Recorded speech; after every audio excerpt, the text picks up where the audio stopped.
comply with the provisions and requirements of the Constitution of Kenya 2010, the Statutory Instrument Act 2013, and other relevant laws in processing and implementing these important regulations which affect the day-to-day lives of the public.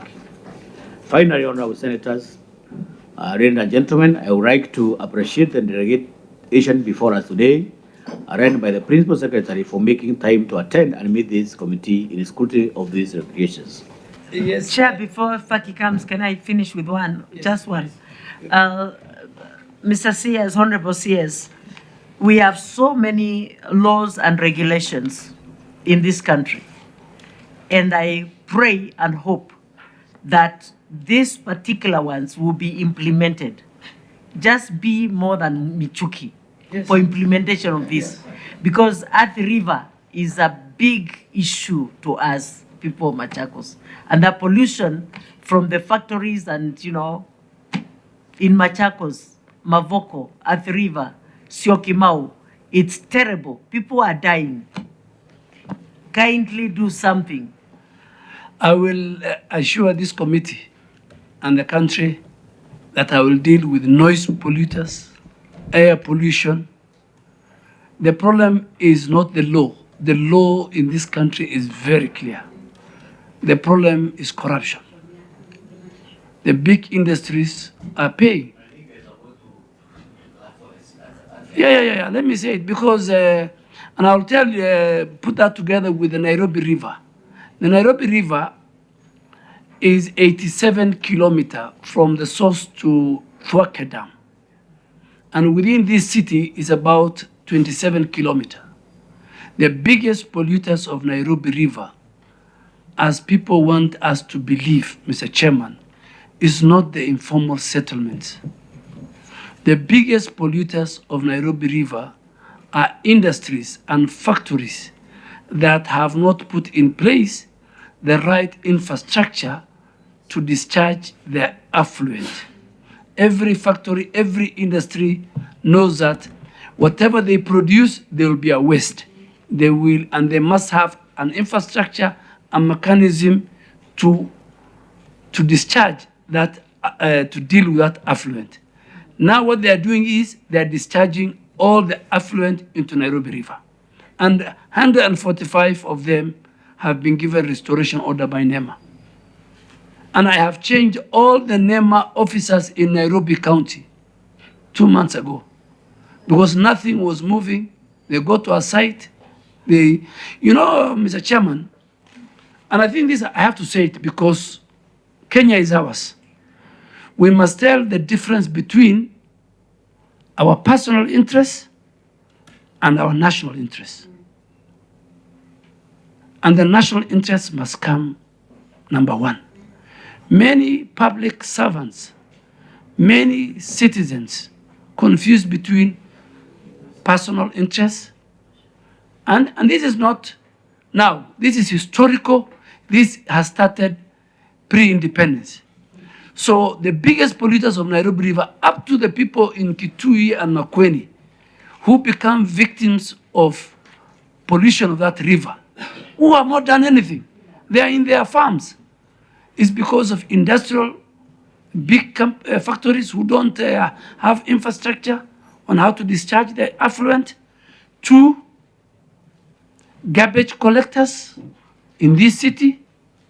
We have evidence, photographs in Mkuru kwa Jenga where trucks offload garbage, slaughterhouses, and above all, the biggest, which now we are dealing with, and the president has taken charge of himself, is Nairobi Water and Sewerage Company and Athi and Water and Sewerage Company. What you see in this 27 kilometers is not water, it's sewerage. Because in pre-independence Kenya, the sewerage is part of the river. And that's why Nairobi being a hub, the president being the champion of climate change, and the chairman of the heads of state and government of Africa, we must implement the laws. So the laws, in fact, Kenya, the problem is laws are there. The problem in Kenya is impunity. It's impunity. And I think this impunity somebody must bring an end to this impunity. So Honorable Joyce asked me, it is legal requirement to subject all sand harvesting activity to a mandatory social and environmental impact assessment. So before you do any sand harvesting, Honorable, and Makueni has done very well. I really want to thank Governor Kibwana and the current governor. It is mandatory. First, you must assess, before we give you our sand, come with the license, social and environmental impact assessment from NEMA. It's a requirement, an environmental requirement. Even when you are building a factory, you must get that license.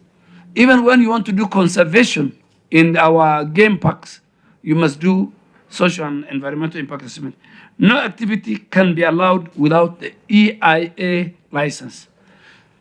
Two, I think Senator Mtete said NEMA will use both carrot and stick.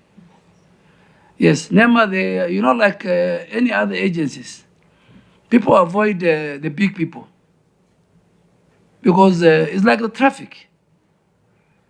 If you have a big car, and you are driving from Garissa, you just do the lights, and then the roadblocks, they won't stop you.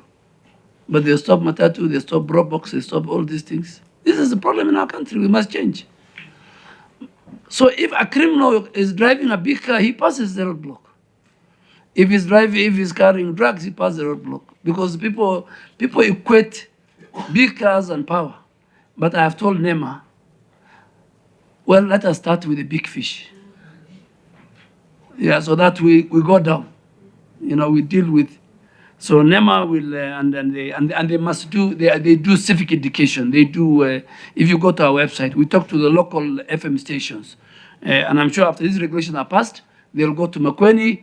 Our NEMA people will talk even in the vernacular to the people on how to protect their environment. So, but enforcement and compliance will follow. There was a question on a project. Yes, this sand harvesting. Who is supposed to redo the environment? That's mainly the investor or the private sand owner. It's not the community. The person who collects the sand and brings it to Nairobi and who has big fat account, like the way if you go to Mombasa, I'll give an example. Bamburi, when they do quarry, Bamburi cement, you go and see how they have redone where they did the quarry. A very good, sustainable, environmental friendly. So even these people who are in the business of sand, working together, that's why we have, this law is creating world sand harvesting committees who will even say, no, this is where our goats graze. This is where we get, water is a problem in some of the counties. So even those where you are picking the sand, there are shallow wells.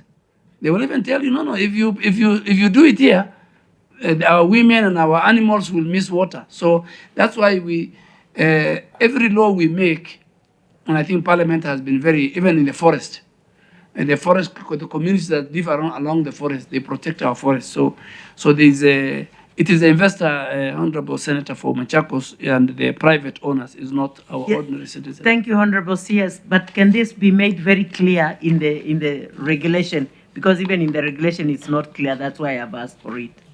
Can it be made clear in the regulation? I think we will make it clear, and we'll make it in the implementation. Yes, please. Matrix, yes. The administrative work, because there is the law is there, but the compliance. I think that concern is well captioned. Yes. Then Senator Binjo also asked the Center for, how do you shield or protect the interests of small scale and they have sand harvesters? Then these artisanal sand harvesters are represented in the World Sand Harvesting Committees, and they're proposed in Regulation 6. So they are very, very clearly proposed, and I think Chairman, I have answered. But I want to assure this committee that the way President William Ruto wants to make universal health care, his legacy, a signature project, and his administration, the way he wants to make housing, Honorable Honorable Chair, if you just allow me, I was in this house for 19 years, I told you. And this universal health care, Honorable Charity Ngilu brought it to cabinet and to parliament during President Kibaki's time. And she was told cannot be implemented, it's difficult. And she cried. During President Uhuru's time, I was around. 4 counties were piloted: Isiolo, Machakos, Kisumu, and another one. Until President Uhuru Kenyatta said, no, this is a hot potato. But this hot potato will come to an end. President William Ruto will implement universal health care, affordable housing, and environmental protection. We will deal with the air pollution. We will deal with the help of the committee and the Senate. This is a county affair. And that's why if you go to your counties, the basic things, counties don't have the resources, the power to manage waste. So waste must be managed in a different way. So, and Nairobi River is also part of his flagship project. We want to relocate the whole of the sewer line from the river. Because even if we deal with the river, clean the river, as long as the sewer line is passing through the river, then it is a waste of time. And this sewer is an old one, it's dysfunctional. So I think the president is committed, we are all committed, and we will listen to the people of Kenya. As you said, Honorable Manzo, his constituency is very important to me. I met his new member of parliament because there was a gentleman, may his soul rest in peace, called Peter Kidu, who was an MP then, one time, and he was my PC in Northeastern, and very close to me. And then Honorable Manzo came in, a very articulate. I knew he will also interrogate my documents, so I prepared. Just like if I'm appearing, I look at the members in this committee, and I said, as much as I want to give Parliament the right information, I also said, let me answer all questions. Which CS, I think we all agree that CS is very passionate about this.